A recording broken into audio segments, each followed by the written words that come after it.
kullar kujong me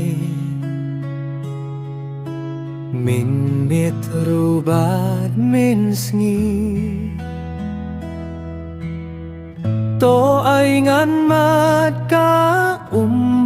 senggur bami na bay neng hi kajor kasnam me ong ka kraw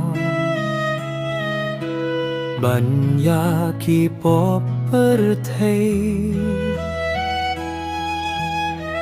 to ai ngan mat ka jing suk chai ha me ka da kir hai to ai ngan đi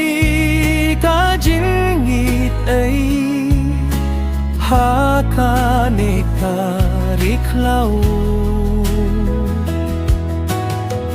ka jor ka jing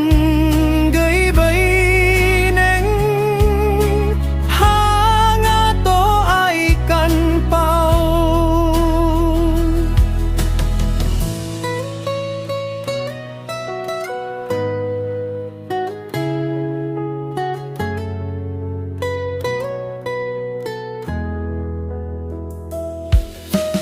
ngan ai cha frang ngan les ngơ pa ngan kiêu ki thi pa jur shen ngan o hi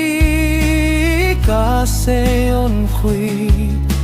sha linh de chong ki khlu to ai ngan đi ka jing yet ai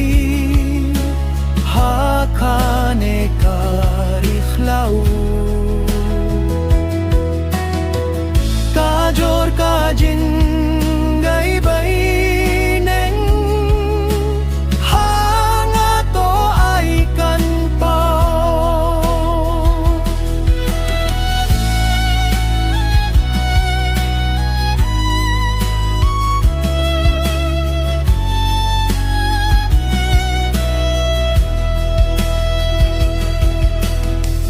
to ai ngan đi ka jing it ai ha ka ne ka ri khlau